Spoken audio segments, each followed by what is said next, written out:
this is a review over Module 1. So I'm going off of the overview and course objectives for Module 1. The first thing was going over action potential. Action potential is how the body and the cells create an action potential and how that's produced. So to start with that, you have a cell, and there's a gradient of the charge on the inside of the cell versus the outside of the cell. Sodium lives mostly on the outside of the cell, and potassium lives mostly on the inside of the cell.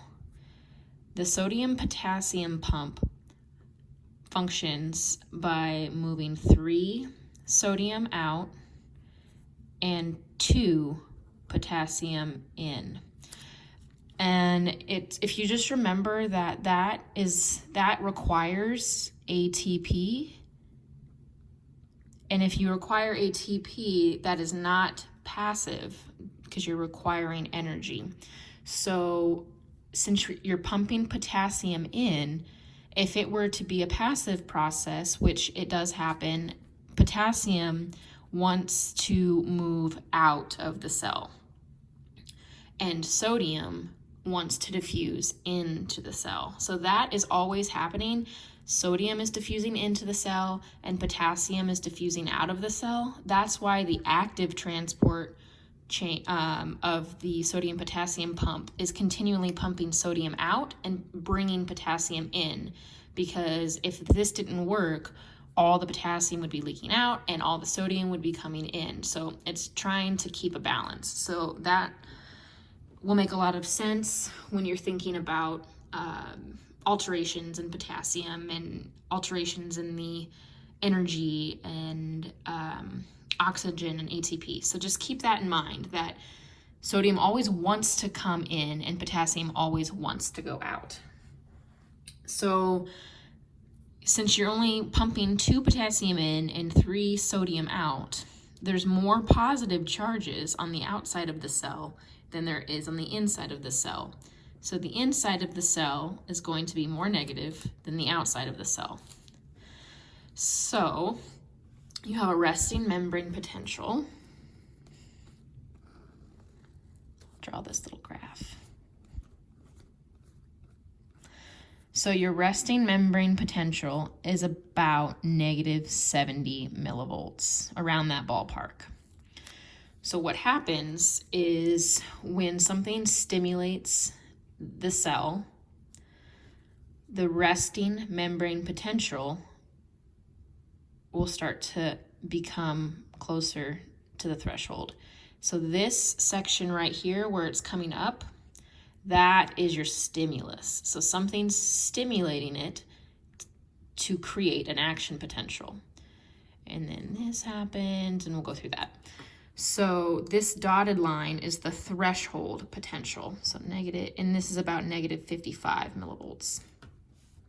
So once the stimulus reaches the threshold, it's all or nothing. You cannot stop an action potential from occurring once you hit the threshold. So you hit the threshold and it's gonna create the action potential. And what happens during an action potential is you have other voltage gated gates. So here, back up on your cell, say you have these 2 gates, and we'll call this one the sodium and this one the potassium. So when the action potential is occurring, voltage gated sodium channels open. And since, remember I said sodium always wants to pump into the cell, well, since this is open now, it's just going to come flowing into the cell through that voltage gated sodium channel. And that causes more positive charge. So here's negative, here's positive, so it's becoming more positive because you opened the sodium channel gates. once you hit 0 up here, then these sodium channel gates close and then the potassium gates open. So potassium, as you know, wants to flow out of the cell. So then potassium is going to flow out of the cell. And then this sodium potassium pump will start working again. And that will bring, you're losing positive charges when the potassium gate opens. So positive is leaving the cell. So it's becoming more negative. So that's how this happens. And if you notice that the resting potential, it kind of comes below that spot right there, that's because the potassium gates are kind of slow to close up. So that's why it kind of dips down, because it takes a second for the potassium gates to close. So you get a lot of positive charges leaving the cell, and that creates that hyperpolarization right there. So a couple of spots here. This spot from here to here where the action potential is taking place. That is the absolute refractory period. So I remember that by the action potential is taking place. So there is absolutely no way to create another action potential. So absolute refractory period means absolutely not. No way to create another stimulus. The refractory period occurs when the membrane is repolarizing. So it happens during this phase here. And you could create another action potential. It would happen really quickly after you're recovering from this action potential, but it would take, since it's coming down farther here because the sodium or the potassium gates close slowly, it would take a really strong stimulus to create another action potential right away. So that is a relative refractory period. So I remember that because it's relatively possible, but not likely. A cell is said to be hyperpolarized when the cell resting membrane is greater than -85. So if you're down here at -90, I know this is way off the graph, but if you're at -90, that is hyperpolarized. And hypopolarized would mean you're closer to this -55. So you're closer to the action potential. And that's important to know because if you are hypopolarized, so just think like this is a depolarization and this is a repolarization. So you're polarizing on the way down and depolarizing on the way up. So the farther this line goes down, that's the more you're polarizing. So if you don't go down very far, you're hypopolarized. And if you go far, really, this line goes really far down, you're hyperpolarized. Hypopolarized means you're closer to the threshold potential, so it would be easier to create a stimulus or to create an action potential because the stimulus doesn't have to be very strong to get it from from here to here. But if you're hyperpolarized way down here, it's going to take a really big stimulus to get you from here to here.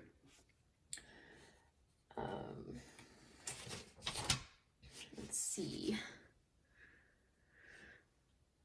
So the effects of how is it altered by potassium?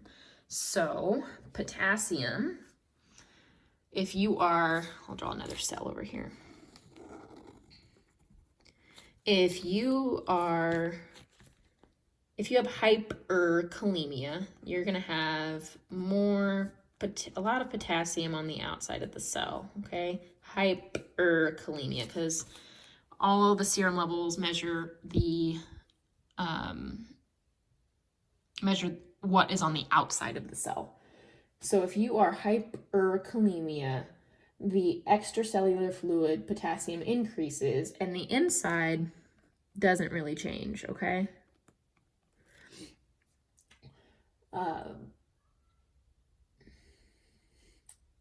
So the resting membrane potential becomes more positive,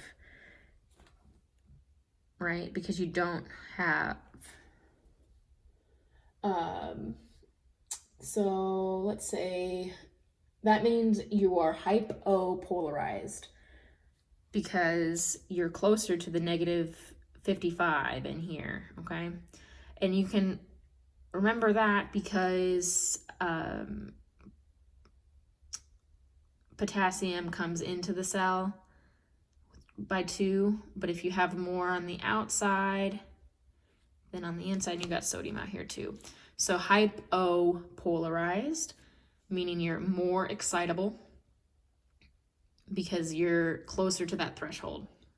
That is hyperkalemia. Hypokalemia, I'll draw another cell, means you don't have a whole lot of potassium on the outside of the cell, and your potassium diffuses out, right? It diffuses out freely. So the potassium on the inside of the cell is going to want to freely diffuse out to balance out the potassium. So you're losing positive charges. So it's going to become more negative because you're losing positives and you're putting the positive on the outside of the cell. So you're going to become more negative on the inside, more negative, hyperpolarized. Hyperpolarized means you're farther away from the threshold and you're less excitable. Hyperkalemia and hypokalemia, they both affect the resting membrane potential, and they're both going to result in a weakness. How they do so is a little bit different, but the result is that the action potential can't conduct impulses, and so that leads to weakness, cardiac dysrhythmias, and all of that.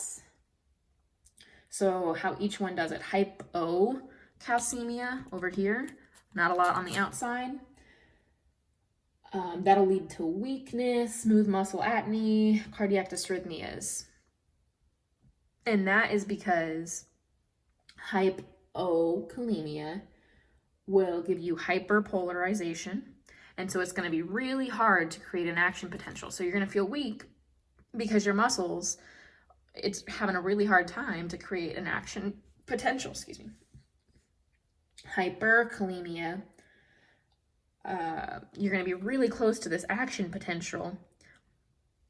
And so it's going to be triggering a lot. You're going to see peaked T waves because the T waves, just think about it, because they're going to be firing really easily, right? Because you're really close to that threshold potential. You're going to see peak T waves, and eventually, you'll see a really wide QRS too. Eventually, if the resting membrane potential comes so hypopolarized that it equals the threshold potential, you're not going to be able to create a stimulus and you'll get cardiac standstill. So if the threshold potential and the resting membrane potential are equal, nothing's going to happen. So that is how you'll get cardiac standstill. Calcium's effect on the action potential. All right, so calcium and sodium compete with each other, okay? So if you think of that they're competing, I'll draw another one over here. So if you have hypercalcemia, so you have a sodium and a calcium, and they both want to get into the cell, okay? So if you have a lot of calcium, that decreases the cell permeability to sodium, and that's because they compete with each other, okay? So if there's more calcium than sodium, it says, sorry about it, sodium. Calcium's going to be coming into the cell, and sodium will not be coming into the cell. that causes the resting membrane potential to increase. So you're not bringing sodium into the cell. So you're going to be more negative on the inside of the cell because you're not bringing in that sodium, okay? And the more negative is hyperpolarized, less excitable. That'll lead to weakness, hyporeflexia, fatigue, lethargy, confusion, shortened QT segment, depressed YT wave. The opposite, hypocalcemia. So say you got a lot of sodium. The opposite is true. So if you got a little bit of calcium and a lot of sodium, since they compete with each other, a low calcium will cause an increased permeability to sodium. Lots of sodium will seep in, and that will make the inside of the cell more positive, meaning it is hypopolarized and more excitable. So that's hypocalcemia. You're going to get tetany, hyperreflexia, seizures, so they're going to be twitching because they're hypopolarized, and it's really easy to create an action potential. Okay. What else? Okay, so that is action potential. The next section on Module 1 is cellular adaptation patterns. So atrophy. Atrophy is the shrinkage in the size of the cell. So it's not the reduction in the number of cells, it's the reduction in the size of the cell. And as more cells in the organ shrink, the whole organ will shrink. So think of that like if you have balloons, okay? If you have a bunch of balloons, and say I have 3 balloons here, okay? You can say these are cells too, but think of it as a balloon. So if I have 3 balloons, helium balloons, today, and then I wait a couple of days from a birthday party, I still have 3 balloons, okay? But they're helium balloons and they're sad now, and they're small, and they deflate. So that is atrophy. It's still the same number of balloons, still the same number of cells, they're smaller, okay? That can happen a few different ways, pathologically and physiologically. Pathologic adaptations are responses that are not considered normal, but they're necessary to adapt to the environment. And physiologic adaptation patterns are normal and they're expected. So if you have a pathologic atrophy with that would be because of a decreased workload, pressure, blood supply, nutrition, decrease in hormones. So for example, a disuse atrophy, that is pathologic because if you're immobilized, so if you got a patient sitting in the ICU bed for a long time, their muscles are gonna atrophy because they're sitting in bed and not using them. So the muscles aren't needed. They're not being used, so they're going to shrink, okay? A physiologic adaptation pattern for atrophy would be the thymus gland. In childhood, that shrinks as we grow, okay? And that just is a normal physiologic pattern. The cells shrink because they have less components in them. So you have less mitochondria, less microfilaments, smaller ER. So because of the inside of the contents decrease, the whole cell shrinks. So it's not a decrease in cellular fluid, it's a decrease of the components on the inside. All right.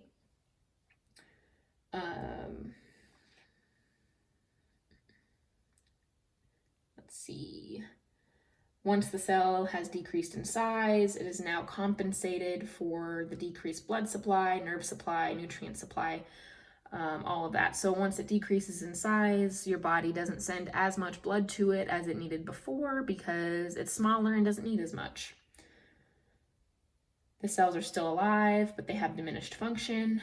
Eventually, that could lead to cell death. Hypertrophy is the opposite. So it's the increase of the size of the cells. It's caused by hormonal stimulation or increased functional demand, which increases the cellular protein and plasma membrane. So since it's the opposite of atrophy, you're increasing the size of your ER, you're increasing your microfilaments, you're increasing the amount of mitochondria, not the cellular fluid. So that increases the cell size.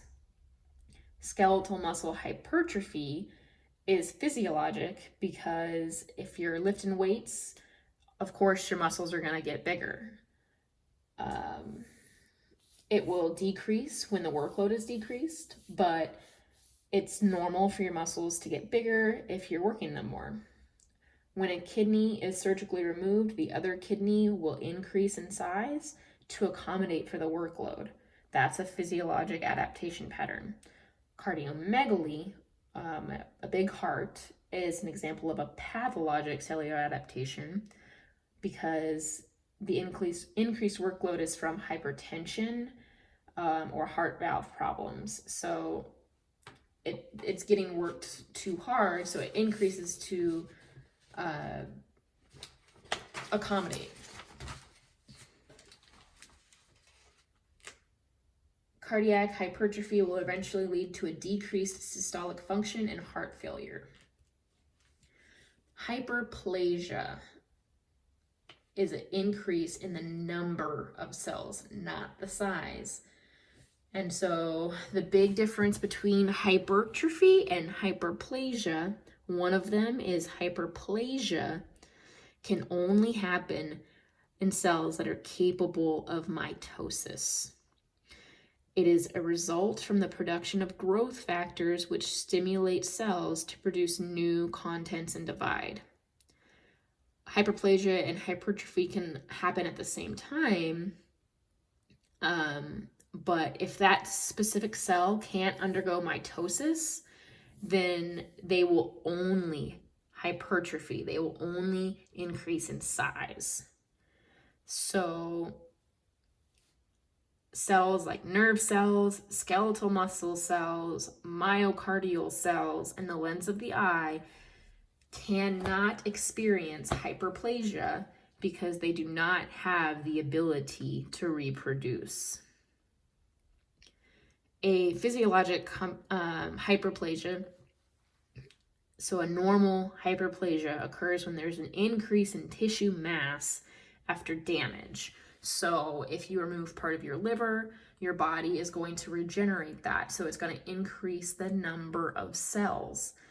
It's not increasing the size of the cells, it's replacing the cells and increasing the number because you're replacing tissue. So that is hyperplasia. A normal hormonal hyperplasia is uterine and mammary gland enlargement. So yes, your organ is like during pregnancy, your uterus does enlarge, but the cells of your uterus don't enlarge. The number of cells in your uterus enlarge, which make the uterus bigger because you're adding physical cells to the uterus. Okay.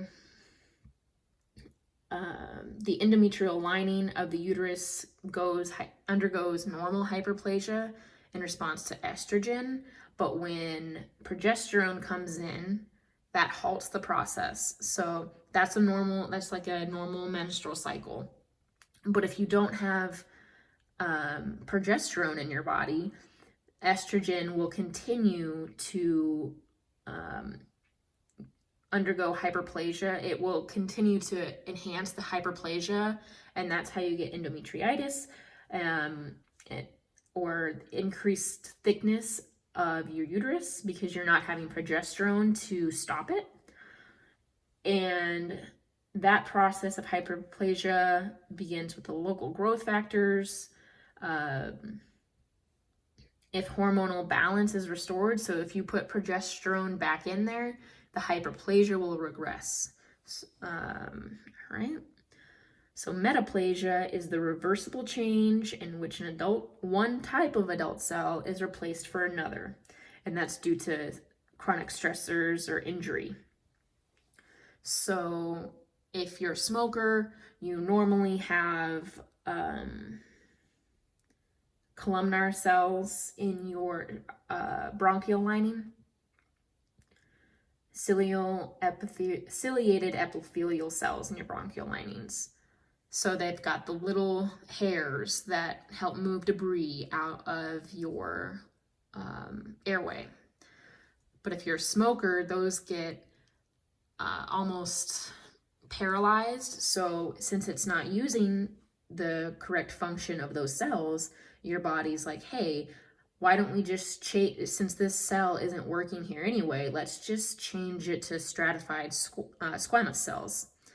So since that swap, that's called metaplasia. That can be inducing a malignant change, and that can become cancerous, but it is an adaptation pattern because it's your body's way of adapting to what is in the environment.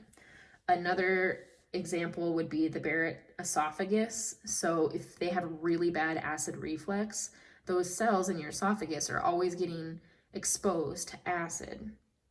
So instead of the squamous epithelial cells, they're replaced with intestinal-like columnar cells.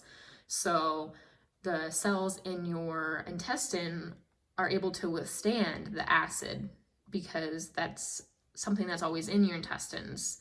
So your body is smart like that, and if you have really bad acid reflux, it'll say, hey, let's just take these cells that are like the cells in my intestine that can handle this acid, and let's put it in our esophagus. So that stimulus induces a reprogram of the stem cells. Dysplasia. Dysplasia is abnormal. So dysplasia is a cellular adaptation process, but it's not a normal process. It changes the size, the shape, or the organization of mature cells due to persistent cell injury or irritation. It is disordered cell growth, and it's mostly found in epithelial tissue. They'll talk about it in the cancer section too, but when it spreads to the basement membrane, which is the tissue that's in between the epithelial and the connective tissue, that is a neoplasm, or a neoplasm means new growth, and it's termed a carcinoma in situ. Carcinoma, if you remember, the key carcino means epithelial tissue. It's an epithelial tissue. So carcinoma in situ is an epithelial cancer in situ, pre-invasive neoplasm. That's also called atypical hyperplasia. Dysplasia is called atypical hyperplasia. A lot of times you'll see that on a pap smear, and it's called precancerous cells, and you'll either need a LEEP or a cone biopsy to get rid of those cells. All right, went over that. So cell injuries. There's a couple of things that happen no matter how your cell gets injured. A few things happen.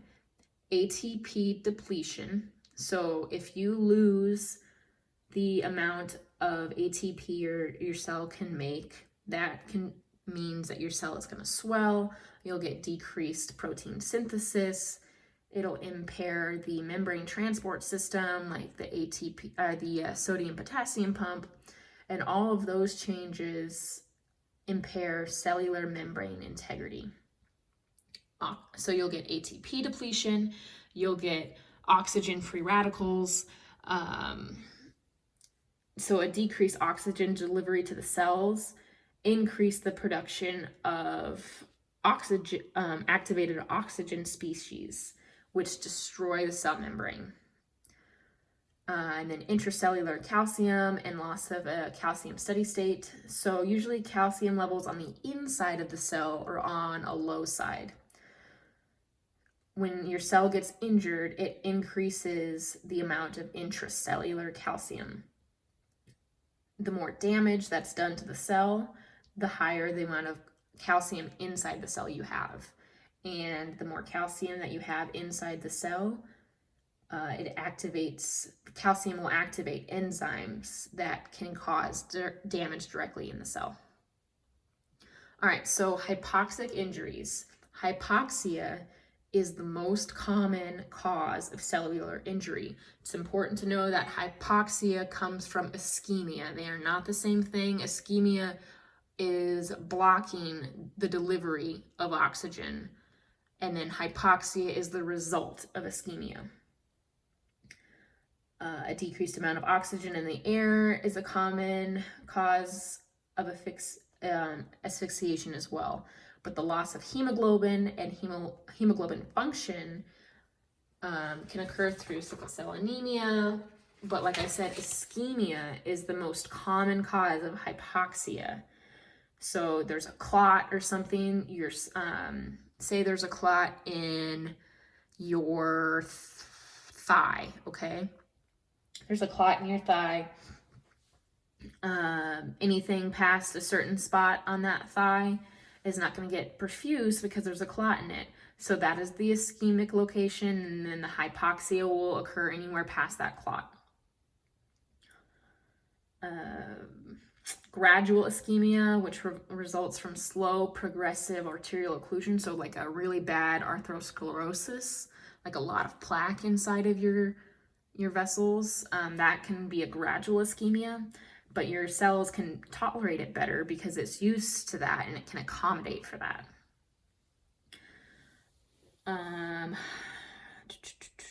So when you have a lack of oxygen delivered to the cell,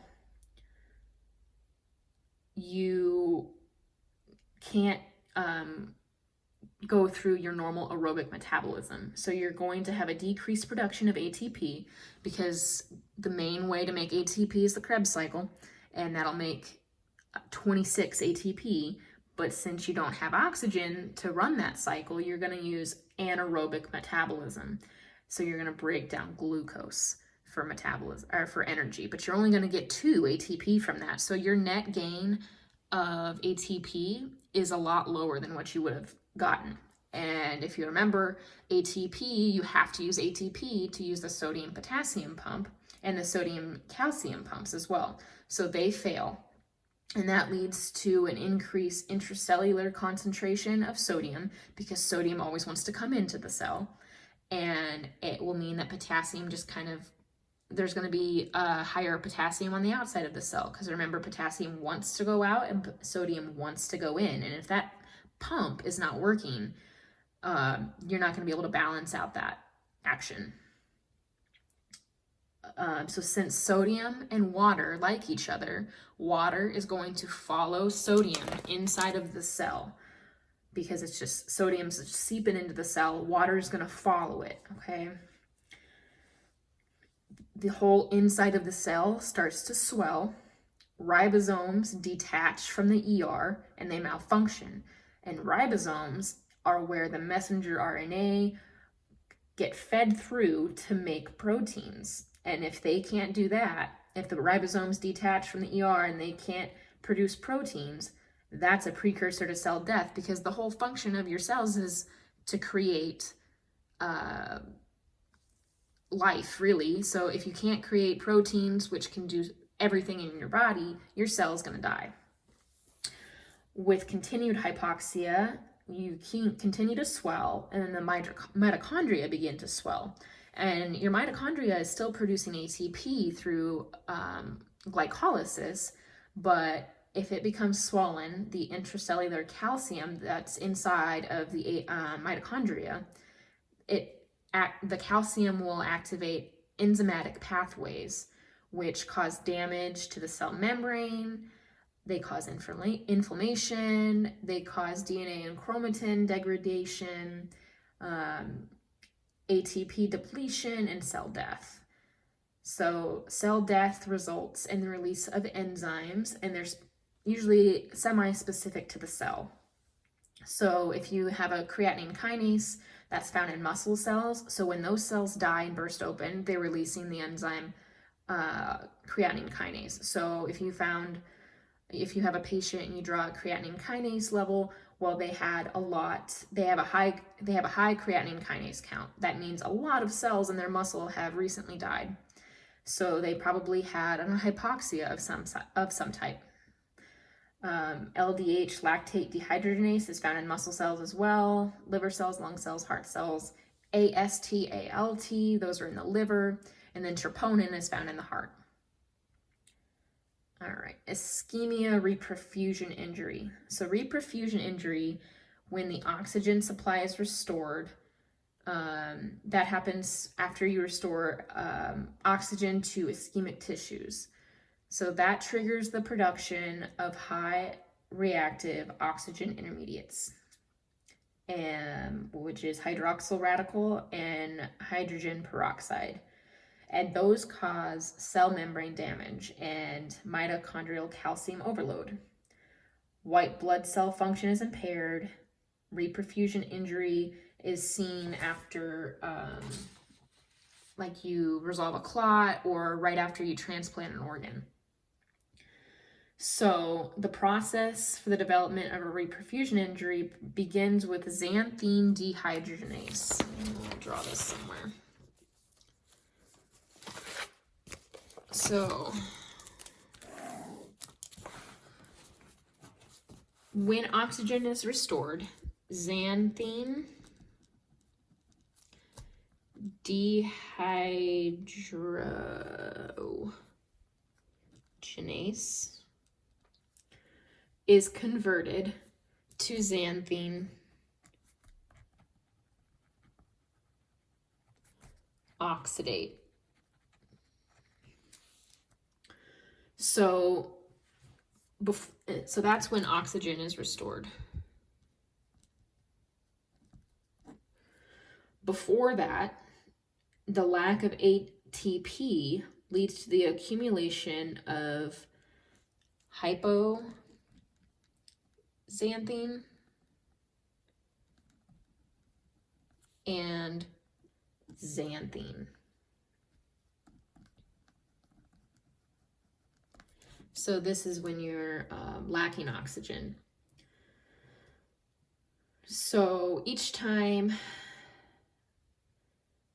that these are converted, so these are metabolized by xanthine oxidate. I'm just going to put ZO. So those are metabolized by xanthine oxidate when perfusion is restored. So this hangs out in your cell, xanthine dehydrogenase. When oxygen is restored, it is converted to xanthine oxidate, and then xanthine oxidate metabolizes hypoxanthine and xanthine. Okay, so then these go here. And with each of these reactions here, you get free radicals that are produced by this, like superoxide and hydrogen peroxide. So you get, this is a really bad drawing. So superoxide and hydrogen peroxide. So when oxygen is restored, xanthine dehydrogenase converts to xanthine oxidate because you have oxygen and it's oxidated. And then xanthine oxidate will convert xanthine, will metabolize xanthine, and it will metabolize hypoxanthine. Each of these reactions are going to produce a lot of superoxide and hydrogen peroxide. Those are free radicals, and they cause cell membrane damage and mitochondrial calcium overload. And that will also lead to pH alterations, osmotic changes, inflammatory signaling. So once the mitochondria gets too overwhelmed with calcium, the mitochondrial permeability transport pore, mitochondrial permeability transport pore opens, okay? And that allows for the escape of ATP. So say this is your mitochondria, this circle. This gets triggered, MPTP, by the amount of calcium, okay? So that will get triggered, and then ATP will seep out of the cell, and that will activate enzymes that trigger and lead to apoptosis. And that is your cells kind of trying to protect itself, because if it's apoptosis, it can at least prevent swelling, because apoptosis is programmed cell death. All right, free radical injury. Free radicals are molecules that have an unpaired electron in its outer shell. And so electrons really like to be paired. So it makes it very unstable and highly reactive, because it's just going to take an electron from wherever it can be found. In that state, they are said to be oxidized. In an attempt to stabilize itself, it'll steal an electron from anything around it that will give it up. So wherever it takes it from, say, I don't know, just wherever it takes the electron from, that molecule that it took the electron from is now a free radical, because it has an unpaired electron in its outer chain. And free radicals cause damage to cell membranes, DNA, RNA. They're very destructive little things. So there are many forms of free radicals. He wants us to focus on the reactive oxygen species, and those are a normal byproduct of ATP. So just by making ATP, you do create reactive oxygen species. However, those are balanced out by antioxidants like vitamin E, vitamin C, cysteine, albumin, transferrin. So those are antioxidants, meaning they give up an electron to those free radicals to stabilize them, but they don't become a free radical themselves because they're stable without it.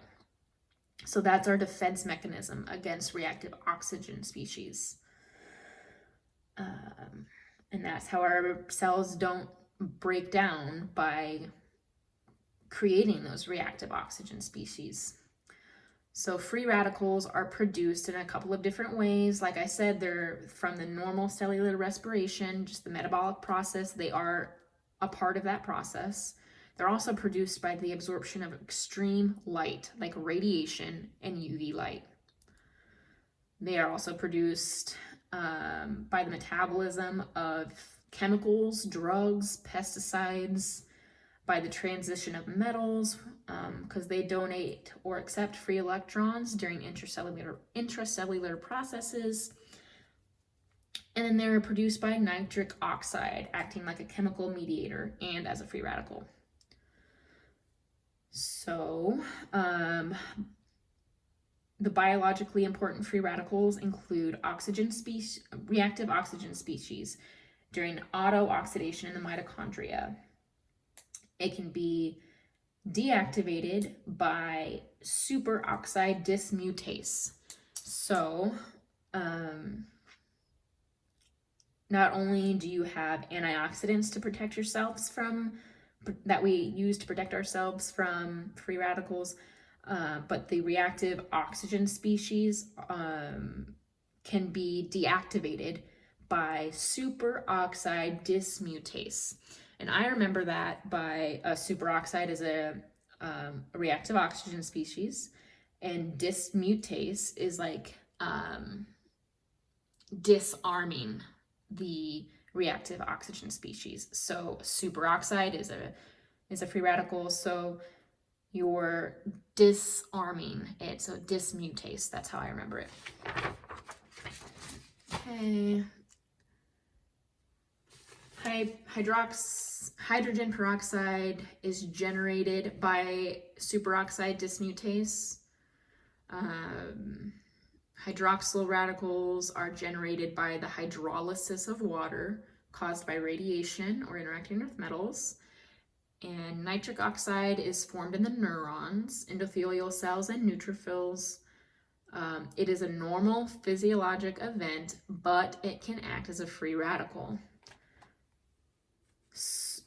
Its normal nitric oxide's normal function include vessel relaxation and the inactivation of pathogens. So nitric oxide can be a good thing, but it can also act as a free radical against us.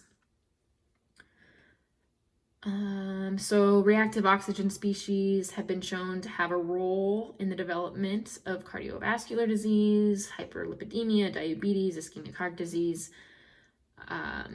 The reactive oxygen species, all of the free radicals, as they talked about, are very harmful to the cell membranes, and they can cause endothelial injury because it's always hurting it and breaking it down, and that can lead to atherosclerosis. So you're always repairing it. So think about it on the inside of say it's the inside of your vessels.